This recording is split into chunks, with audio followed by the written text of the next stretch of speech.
اظہر صدیق صاحب، آپ کی کیا رائے ہے ان لوگوں کے بارے میں جو جہاد کے نام پر مسجدوں کو نشانہ بناتے ہیں؟ طلحہ دیکھیے، میں آپ ذرا تھوڑا سا ایک آدھ منٹ چاہیے ہوگا. دیکھیے، مسلم لیگ نون کی تاریخ، وہ صرف ایک سہیل آفریدی نظر آ رہا ہے. انہیں وہ سارے برائی کی جڑ وہی ہے. یعنی کتنے دن ہوئے ہیں اس کو آئے ہوئے وزیر اعلیٰ. آپ ان کی نالج سمجھے. چلے میں نے یاد کرا دیتا ہوں. روگ آرمی کا نعرہ کون لگاتے تھے؟ گلبشن یادو کو فیور کون کرتے تھے؟ اپنا ڈان لیگز کا کیس کیا تھا؟ گلبشن یادو کا جب case international court of justice میں گیا تو نواز شریف کے کون سے بیان تھے نان اسٹیٹ ایکٹر کے بارے میں؟ کیا کہ یادداشت کمزور ہے نا. وہ نریندرا مودی جو ہے وہ شادی کے میں گھر آتے تھے، اب کو یاد ہوگا، آموں کی پیٹیاں آیا کرتی تھی، ساڑیاں آیا کرتی تھی، پھر سجن مٹال اور وہ مری میں جا کر بغیر ویزے کے ملا کرتے تھے. یادداشت کمزور ہے. امن کی آشا جلانے کہ انڈیا کے اندر جا کے کیا کچھ کہنا، وہ یادداشت کمزور ہے. چلے پھر اب آپ کو تھوڑا سا وہ لے جاؤں، اسامہ بن لادن کے پاس لے جاؤں. اسامہ بن لادن، میں نہیں کہتا، رحمت شاہ فریدی نے کہا تھا کہ پیسے دینے کے حوالے سے، پھر ہم نے اصغر خان کے کیس میں بھی سارا کچھ دیکھ لیا. پرابلم یہ ہے پھر ان کی گاڑیوں پہ جو سفر کرتے رہے، الیکشن لڑتے رہے، ان کے تو اتحاد رہے سارے. تو پہلے ذرا یہ وجہ کیا ہے؟ اندازہ ہے نہیں، پتہ نہیں ہے، نہ تجربہ ہے، باتیں آپ ایسے ہی کر دیتے ہیں. دیکھیں، پہلی تو بات بڑی واضح ہے، ہم نے کوئی فیور نہیں مانگی. یعنی پورے پروگرام میں کوئی انہوں نے نون لیگ والوں نے کوئی افغانستان بلوچستان کے حوالے سے کوئی بات، اچھا وہ بھی شاید سہیل آفریدی کا قصور ہے وہاں کا. اچھا چلیں، پورے یہ جو افغانی ہیں یہ پورے پاکستان کے اندر کہاں پھیلے ہوئے، تو ہم نے پھیلائے تھے. یہ تو ہر ایک کو پتا ہے.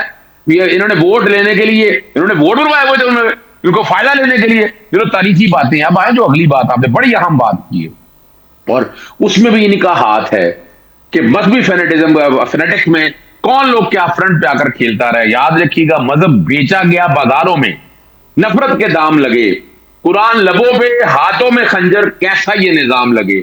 اللہ کے نام پہ خون بہایا، دین کو بدنام کیا، مذہب فروشوں نے ہر دور میں انسان کو سلام کیا. دیکھیں، ہم نے تو کوئی ایسا کام کیا نہیں نا. ہم ایسے ہی کسی کام کو سپورٹ کرتے ہیں. جو مذہب بیچتے ہیں کبھی بھی ہم ان کو سپورٹ نہیں کرتے، لیکن دیکھنا پڑے گا کہ کن کی صفوں میں وہ لوگ بیٹھے ہوئے.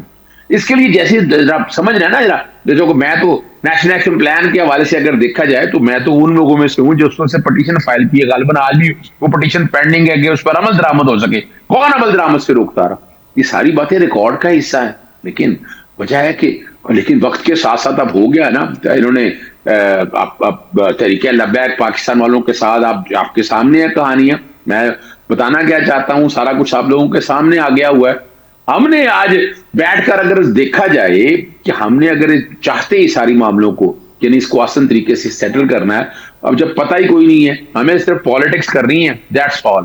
پالیٹکس کے علاوہ کوئی نہیں ہے. پارلیمنٹ کے اندر یہ والا اتنا اہم معاملہ ہے. تو کیا پالیٹکس میں، اگر پالیٹکس کرنے میں سر مذہب سے کھیلنا پڑے تو وہ بھی کھیل جائیں گے، آپ یہ کہہ رہے ہیں؟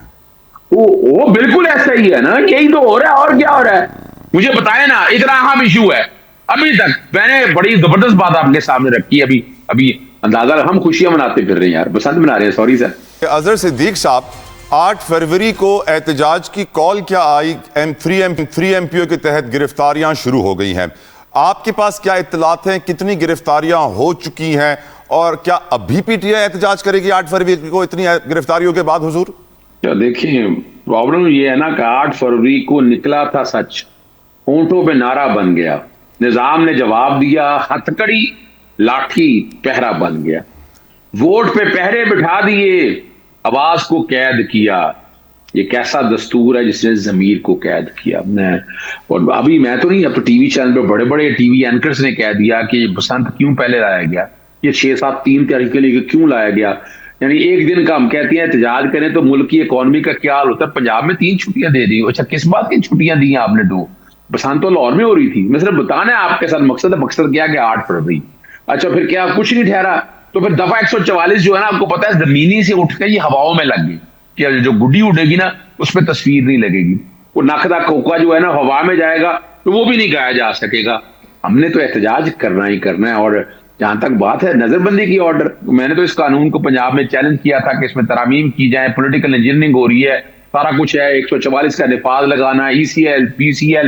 یعنی پاکستانی تاریخ میں ذوالفقار علی بھٹو صاحب کا جو دور تھا ضیاء الحق کا، اس میں بھی یہ حال نہیں ہوا، جس میں چیلنج کرنے کے لیے تیار ہوں. میرے پاس ڈیٹا بہت زیادہ ہے. سر ضیاء الحق کے دور میں تو وی سی آر پر بھی پابندی لگی تھی کہ حرام ہے رکھنا وی سی آر. میں تو بتانا چاہ رہا ہوں، چلے وہ تو اپنی جگہ، میں تو پولیٹیکل، وہ بالکل اس میں کوئی شک نہیں، صحافیوں کو کوڑے مارے گئے، یہ سارا کچھ ریکارڈ کے اوپر ہے، لیکن وہ سارا کچھ سامنے ہوتا تھا، یعنی یہ نہیں ہوتا تھا رات کے اندھیرے میں اٹھا کر لے جائیں، ملک بدر کر دیں، آواز پہ پابندی لگا دیں۔ بہرحال وہ تو شرف، ابھی تو ویسے بھی ڈکٹیٹر کا دور تھا، اب تو ڈکٹیٹر کا دور نہیں ہے۔ 15,000 سے زیادہ پنجاب میں نظر بندی کے آرڈر ہیں، میرے پاس ثبوت سارے موجود ہیں۔ پھر ابھی میں تو حیران ہوں، سندھ کے اندر بھی یعنی وہاں 180 کے قریب میرے پاس نظر بندی کے آرڈرز آئے ہیں۔ میں نے وہاں کے چیف سیکرٹری کو لکھا ہے بھی آپ نے کس بنیاد پر یہ لگا دیے؟ صرف یہ کہ احتجاج نہ ہو، جلسہ نہ ہو، 8 فروری کا تو خوف ہی اتنا ہے، عمران خان کا تو خوف ہے ہی، 8 فروری کا خوف ہی اتنا ہے بھی کیا احتجاج کرنے میں ہے، کیا آئین میں لکھا ہوا ہے؟ یہ آئین پاکستان 1973 ہے۔ میں تو بار بار کہتا ہوں کہ جناب اس کا اردو ترجمہ تو دستیاب ہے، اس کو سندھی میں، سرائکی میں، بلوچی میں، فارسی میں اور ہندی میں، جن تمام زبانوں میں ترجمہ کرا کے ان سب کو پڑھایا جائے۔ میں تو پارلیمنٹیرین کا ریفریشر کورس کرنا آنے کا بھی حامی ہوں، ٹھیک کہ سر، باتیں جو ان کو اچھا لگے۔ آرٹیکل 15-16 میں لکھا ہوا ہے احتجاج کرنے کا، احتجاج ہم کریں گے، اور انشاءاللہ، اور ڈر و خوف کی طرح انہوں نے کہا چھٹی کا اپنا وہ رکھ دیں، تاکہ کہا جائے کہ جناب لوگوں نے ویسے کاروبار نہیں ہے، ابھی آپ کھلائیں، ہم تو کہہ رہے ہیں لوگوں کو کہیں زبردستی کھولیں، آپ آئیں اگر کریں، ہم تو احتجاج کریں گے، اور احتجاج ہمارا حق ہے، اسے روکا نہیں جا سکتا۔ رضا ہارون صاحب، حضور آپ کی رائے؟ دیکھیں یہ احتجاج جو ہے، اب یہی دیکھیں نا کہ آج کیا واقعہ ہوا ہے پورے ملک میں۔ ظاہر ہے کہ ایک دہشت گردی کا بہت بڑا واقعہ ہے، اس کے بعد ہم مذمت کریں، ہم اپنی نیشنل فورسز کے ساتھ، اپنی اسٹیٹ کے ساتھ کھڑے ہوں، اور اس کے بعد ہم کہیں کہ ہم 8 فروری کو جو ہے وہ احتجاج بھی کریں گے، ملک بند کریں گے، تو یہ آپ نادانستہ طور پہ سپورٹ کس کو کر رہے ہیں؟ نادانستہ طور پہ اسٹیٹ کے خلاف جا کر آپ کیا بیانیہ بنانے کی کوشش کر رہے ہیں؟ آپ تو دشمنوں کو کامیاب کرنے کی بات کر رہے ہیں، نمبر 1۔ نمبر 2 بات یہ ہے کہ اظہار رائے کی آزادی، جلسہ جلوس کی آزادی مناسب قانونی پابندیوں کے اندر رہتے ہوئے ہوتی ہے۔ نہ آرٹیکل 19 آپ کو مادر پدر آزاد حقوق دیتا ہے، نہ آرٹیکل 17 آپ کو بحیثیت سیاسی جماعت مادر پدر آزاد جو ہے نا وہ حقوق دے دیتا ہے، اس میں قانونی پابندیاں ہیں، لکھا ہوا ہے اس کے اندر۔ تو آپ جب شٹر ڈاؤن کی بات کرتے ہیں، جب آپ پہیہ جام کی بات کرتے ہیں، پھر وہ پرامن نہیں رہ جاتا۔ اور پھر آپ کی پارٹی کے اندر چونکہ پرابلم یہ ہے کہ پارٹی کا تو کوئی موقف ہی نہیں ہے اس کے اوپر۔ میں تو ان کے لیڈران کو سن رہا ہوں، کوئی بھی اون نہیں کر رہا 8 فروری کو۔ کوئی کہتا ہے تحریک تحفظ آئین پاکستان نے کال دی ہے، کوئی کہتا ہے چکزئی صاحب کی کال ہے۔ مجھے تو ابھی تک یہ بھی نہیں پتا کلیئرٹی کے ساتھ کہ 8 فروری کی ہڑتال کی ڈیمانڈز کیا ہیں، کیوں کر رہے ہیں آپ، واٹ آر یور ڈیمانڈز؟ وہ ڈیمانڈز کا کسی کو نہیں پتا ہے، کسی کو کچھ بھی نہیں معلوم ہے۔ اور اس کے بعد ایسے سینسیٹیو وقت نہیں کے آپ کہیں تو میں اوپر، بتا ایسے دیتا ہوں۔ حساس وقت کے اوپر، ایسے حساس موقع کے اوپر کھڑے ہو کر یہ بات کرنا کہ آج کے روز خاص طور پہ کہ اپنی کال کو واپس نہ لینا، ملک کے حالات کو نہ سمجھنا، سیاسی سوجھ بوجھ نہ رکھنا، قومی معاملات سے بالکل ایسا لگ رہا ہے کہ ناپلد لا علم لوگ ہیں یہ لوگ، ان کو پتہ ہی نہیں ہے۔ تو یہ تو تمام چیزیں یہ ظاہر کرتی ہیں نا کہ یہ انفارچونیٹلی ہو سکتا ہے کہ ان انٹینشنلی ان کو پتہ ہی نہیں ہے کہ ان کی کارروائیاں جو ہے سپورٹ کس ایلیمنٹ کو کرنے جا رہی ہیں۔ تو ان کو چاہیے کہ نیشنل سوچ کے ساتھ چلیں،